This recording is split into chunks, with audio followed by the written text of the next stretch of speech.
সূর্য ডুবছে গ্রামের শেষ প্রান্তে, যেখানে ধানক্ষেতের সবুজ আর মাটির গন্ধ মিলে এক অদ্ভুত শান্তি ছড়ায়। কিন্তু রাজুর বুকে সেই শান্তি নেই। তার হাতে ধরা একটা পুরনো চিঠি, মধুর লেখা। শব্দগুলো যেন ছুরির মতো বিঁধছে। তুমি আমার জন্য অতীত, রাজু। আমি এখন অন্য জগতে। কিভাবে একটা মানুষ, যার জন্য সে জীবনের সবটুকু উৎসর্গ করেছিল, তাকে এভাবে ফেলে যায়? তবু রাজু চিঠিটা বুকে চেপে ধরে।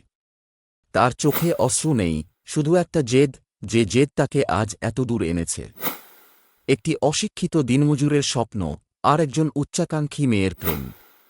কিন্তু শেষ পর্যন্ত কে হার মানল? এই গল্প আপনাকে কাঁদাবে, ভাবাবে, আর নতুন করে স্বপ্ন দেখাবে। দেখুন মাটির মাঝে স্বপ্ন, সম্পূর্ণ বাংলা স্টোরি। গ্রামটা ছিল উত্তর প্রদেশের এক কোণে, যেখানে জীবন মানে ছিল মাটির সঙ্গে লড়াই আর স্বপ্ন মানে ছিল একমুঠো ভাতের নিশ্চয়তা। রাজু ছিল সেই গ্রামেরই একজন দিনমজুর, যার হাতের রেখায় শুধু কঠিন পরিশ্রমের দাগ। বাবা ছিলেন রিকশাচালক, মা ছিলেন পাশের গ্রামের ধানক্ষেতে কাজের মেয়ে। রাজুর জীবনটা ছিল সোজা। সকালে উঠে ইটভাটায় কাজ, বিকেলে ধান খেতে, আর রাতে একটা টিমটিমে কেরোসিন ল্যাম্পের আলো, মায়ের হাতে রুটি আর পেঁয়াজ। কিন্তু রাজুর মনে একটা আগুন ছিল। সে জানত তার জীবনটা শুধু মাটির সঙ্গে লড়াই নয়, তার থেকেও বড় কিছু। মধু এল তার জীবনে বর্ষার মতো, হঠাৎ, অপ্রত্যাশিত। মধু ছিল পাশের গ্রামের মেয়ে, যার বাবা ছিলেন স্কুলের মাস্টার। গ্রামের মেয়েদের মধ্যে মধু ছিল আলাদা। তার চোখে ছিল স্বপ্ন, যে স্বপ্ন গ্রামের সীমানা ছাড়িয়ে আকাশ ছুঁতে চায়। সে বলত, আমি আইপিএস হব, রাজু। আমি এই গ্রামের মেয়েদের দেখাব আমরাও পারি। রাজু হাসত, কিন্তু তার হাসির পিছনে ছিল বিশ্বাস। সে জানত মধু যা বলে তা করে। তাদের প্রেমটা শুরু হয়েছিল একটা ছোট ঘটনায়। এক বর্ষার দুপুরে মধু ধানক্ষেতের পাশ দিয়ে স্কুল থেকে ফিরছিল। হঠাৎ বৃষ্টি নামল, আর তার হাতের বইগুলো ভিজে যাওয়ার উপক্রম। রাজু তখন খেতে কাজ করছিল। সে দৌড়ে এসে নিজের ছেঁড়া শার্টটা দিয়ে মধুর বইগুলো ঢেকে দিল। মধু হেসে বলল, তুমি পাগল, রাজু। এটা তোমার শার্ট। রাজু জবাব দিল, শার্ট তো আবার কিনব, কিন্তু তোমার বইগুলো তোমার স্বপ্ন। সেটা ভিজলে কি হবে? সেই মুহূর্তে মধুর চোখে রাজুর জন্য একটা নতুন শ্রদ্ধা জন্মাল। রাজু আর মধুর সম্পর্ক গ্রামের সবাই জানত। কেউ কেউ হাসত, বলত, দিনমজুরের সঙ্গে মাস্টারের মেয়ে। একই হাসির কথা, কিন্তু রাজু আর মধু কারো কথায় কান দিত না। মধুর বাবা অবশ্য মেনে নিয়েছিলেন। তিনি বলতেন, রাজু ছেলেটা সৎ। ওর হাতে মাটির গন্ধ আছে, কিন্তু মনে সোনা। মধুর মা একটু আপত্তি করতেন, কিন্তু বাবার কথায় শেষমেশ তিনিও মেনে নিলেন। মধুর স্বপ্ন ছিল আইপিএস হওয়া, কিন্তু পথটা ছিল কঠিন। গ্রামে ভালো কোচিং ছিল না, আর শহরে গিয়ে পড়ার খরচ ছিল আকাশছোঁয়া। তবু মধু হার মানেনি। সেদিনে স্কুলে পড়ত, আর রাতে বাবার পুরনো বই আর গ্রামের লাইব্রেরির সামান্য সংগ্রহ নিয়ে পড়াশোনা করত। রাজু তার পাশে ছিল ছায়ার মতো। সেদিনে ইটভাটায় কাজ করত, রাতে গ্রামের বাজারে মুদির দোকানে পাহারা দিত। যা রোজগার হতো, তার বেশিরভাগই যেত মধুর পড়ার খরচে, বই, নোট, আর মাঝে মধ্যে লখনউতে কোচিংয়ের জন্য। একদিন মধু বলল, রাজু, তুমি কেন এত করছ আমার জন্য? তুমি তো নিজের জন্য কিছু ভাবতে পারো। রাজু হেসে জবাব দিল, তোমার স্বপ্ন আমারও স্বপ্ন, মধু। তুমি যেদিন ইউনিফর্ম পরবে, আমি সেদিন গর্বে মাথা তুলব। মধুর চোখে জল এল। সে জানত রাজুর এই ত্যাগের মূল্য কোনো টাকায় মাপা যায় না। বছর ঘুরল। মধু কঠোর পরিশ্রম করল, আর রাজু তার পাশে থেকে তাকে হাল ছাড়তে দিল না। একদিন সেই খবর এল, মধু ইউপিএসসি পরীক্ষায় পাশ করেছে। গ্রামে উৎসবের আমেজ। মধুর বাড়িতে লোকজনের ভিড়, মিষ্টি বিতরণ, আর রাজু দূর থেকে দেখছিল তার মধু আজ সত্যিই তার স্বপ্নের পথে। মধু ট্রেনিংয়ের জন্য হায়দ্রাবাদ গেল। রাজু তাকে বিদায় দিতে স্টেশনে গিয়েছিল। মধু বলল, রাজু, আমি ফিরব। আমাদের স্বপ্ন এখনও শেষ হয়নি। রাজু হাসল, কিন্তু তার মনে একটা অজানা ভয় ছিল। শহরের জীবন, উচ্চবিত্ত সমাজ, মধু কি সত্যিই ফিরবে? ট্রেনিং শেষে মধু ফিরল। কিন্তু সে আর সেই গ্রামের মধু ছিল না। তার কথায় এখন ইংরেজি মিশত, তার পোশাকে ছিল শহরের ছোঁয়া। রাজু তবু ভাবল, এটা তো স্বাভাবিক। সে তো এটাই চেয়েছিল, মধুর উঠতে শেখা। কিন্তু মধুর চোখে এখন রাজুর জন্য সেই পুরনো ভালোবাসা ছিল না। একদিন মধু বলল, রাজু, আমি এখন অনেক দূর এগিয়ে গেছি। তুমি তুমি আমার সঙ্গে তাল মেলাতে পারবে না। তুমি অশিক্ষিত। শব্দগুলো রাজুর বুকে তীরের মতো বিঁধল। সে কিছু বলল না, শুধু চুপচাপ চলে গেল।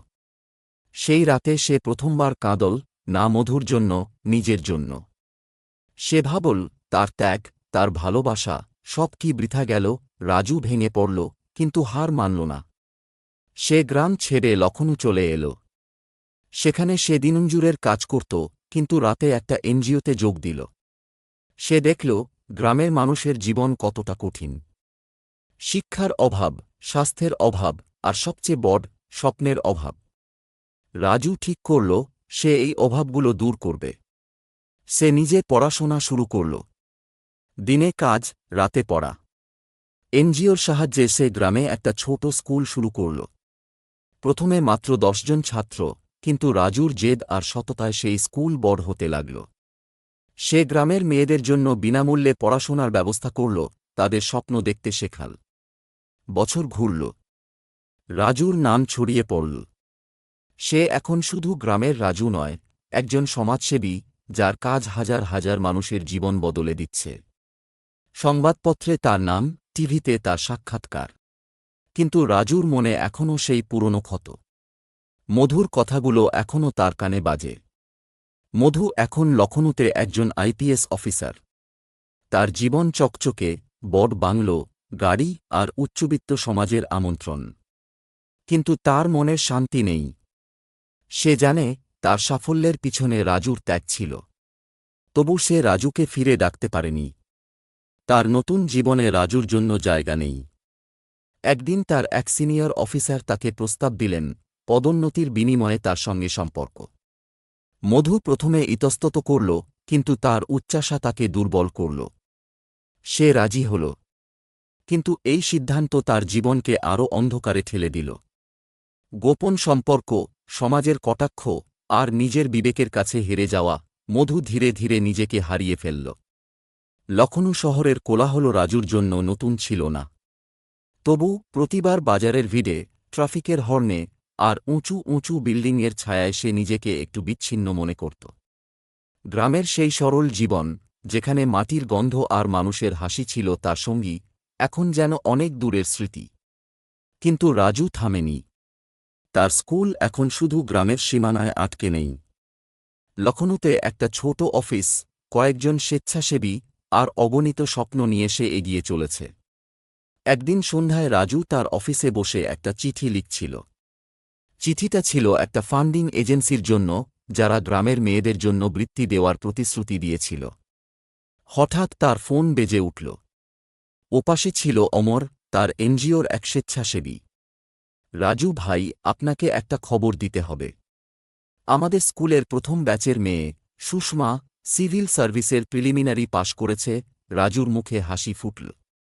সুষমা ছিল তার স্কুলের প্রথম ছাত্রীদের একজন, এক গরিব কৃষকের মেয়ে, যে একসময় ভেবেছিল তার জীবন শুধু ধান খেত আর বিয়ের মধ্যে আটকে থাকবে।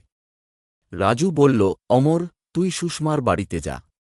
ওকে বল আমি ওর জন্য গর্বিত। আর ওর পরের পড়ার খরচ আমরা দেব। ফোন রেখে রাজু চেয়ারে হেলান দিল। তার মনে পড়ল মধুর কথা। একসময় সেও এমনই এক স্বপ্ন দেখত। কিন্তু আজ মধু কোথায়, রাজু জানত না। মধু এখন তার কাছেই আছে, লখনউতে। কিন্তু মধুর জীবন এখন আর সেই চকচকে স্বপ্নের জীবন নেই। তার অফিসে সবাই তাকে সমীহ করে, কিন্তু পিছনে ফিসফাস করে। তার সিনিয়র অফিসার, ডিআইজি সাহেব, যার সঙ্গে তার সম্পর্কের কথা এখন গোপন নেই, তাকে প্রতিশ্রুতি দিয়েছিলেন পদোন্নতির। কিন্তু সেই প্রতিশ্রুতি এখন শুধুই কথার কথা। মধু বুঝতে পেরেছে, সে একটা ফাঁদে পড়েছে, যে ফাঁদ থেকে বেরোনোর পথ সে নিজেই বন্ধ করে দিয়েছে। একদিন মধু অফিস থেকে ফিরছিল। তার গাড়ি থামল একটা লাল সিগন্যালে। রাস্তার পাশে একটা বড় বিলবোর্ডে রাজুর ছবি। লেখা ছিল, শিক্ষা দিয়ে স্বপ্ন গড়ি, রাজু শর্মা ফাউন্ডেশন। মধুর বুকটা ধক করে উঠল। রাজু? তার রাজু? সে ড্রাইভারকে বলল, গাড়ি ঘোরাও, আমি ওই ফাউন্ডেশনে যাব। রাজুর অফিসে পৌঁছে মধু একটু ইতস্তত করল। তার পরনে ছিল দামি শাড়ি, হাতে ডিজাইনার ব্যাগ, কিন্তু তার মনের ভিতরটা ফাঁকা। অফিসে ঢুকতেই এক তরুণী তাকে স্বাগত জানাল। ম্যাডাম, আপনি কাকে চান? মধু বলল, রাজু। মানে, রাজু শর্মার সঙ্গে দেখা করতে চাই। তরুণী হেসে বলল, রাজু ভাই এখন একটা মিটিংয়ে। আপনি বসুন, আমি খবর দিচ্ছি। মধু বসে অপেক্ষা করতে লাগল। দেয়ালে ঝোলানো ছবিগুলো তার দৃষ্টি আকর্ষণ করল। একটা ছবিতে রাজু গ্রামের মেয়েদের সঙ্গে বই বিতরণ করছে, আরেকটায় সে একটা স্কুলের উদ্বোধন করছে। মধুর মনে পড়ল, একসময় এই রাজুই তার জন্য রাতের পর রাত জেগে টাকা জোগাড় করত, তার বইয়ের জন্য, তার কোচিংয়ের জন্য। আর সে তাকে অশিক্ষিত বলে ফেলে দিয়েছিল। রাজু এল। তার পরনে ছিল সাধারণ কুর্তা পায়জামা, কিন্তু তার চোখে ছিল একটা আলো। মধুকে দেখে সে একটু থমকে গেল, কিন্তু তারপর হেসে বলল, মধু, তুমি এখানে? মধু কি বলবে বুঝতে পারছিল না। সে শুধু বলল, রাজু, আমি তোমার কাজের কথা শুনেছি। তুমি অনেক দূর এগিয়েছ। রাজু হাসল, কিন্তু তার হাসিতে কোনো তিক্ততা ছিল না। সে বলল, এটা আমার কাজ নয়, মধু। এটা আমার জীবন। আমি শুধু চাই আরও অনেক মেয়ে তাদের স্বপ্ন পূরণ করুক। মধু চুপ করে রইল। তার মনে হচ্ছিল সে যেন রাজুর সামনে দাঁড়িয়ে নিজেকে ছোট মনে করছে। তারপর মধু বলল, রাজু, আমি একটা ভুল করেছিলাম। আমি তোমাকে ঠকিয়েছি। আমি। রাজু তাকে থামিয়ে বলল, অতীত নিয়ে কথা বলে কি হবে, মধু? তুমি তোমার পথে, আমি আমার পথে। আমি তোমার জন্য কোনো রাগ পুষে রাখিনি। মধুর চোখে জল এল। সে বুঝল, রাজুর এই উদারতা তার থেকে অনেক বড়। মধু ফিরে গেল, কিন্তু তার মনের অস্থিরতা কমল না। সে ঠিক করল, সে তার জীবন বদলাবে। সে ডিআইজি সাহেবের সঙ্গে সম্পর্ক ছিন্ন করতে চাইল। কিন্তু সেটা এত সহজ ছিল না। ডিআইজি তাকে হুমকি দিলেন, তার ক্যারিয়ার নষ্ট করে দেওয়ার হুমকি। মধু ভয় পেল, কিন্তু তার ভিতরের সেই পুরনো মধু, যে একসময় স্বপ্ন দেখত, তাকে থামতে দিল না। সে একজন সিনিয়র অফিসারের কাছে গিয়ে সব খুলে বলল। এই সিদ্ধান্ত মধুর জীবনকে আরও জটিল করে তুলল।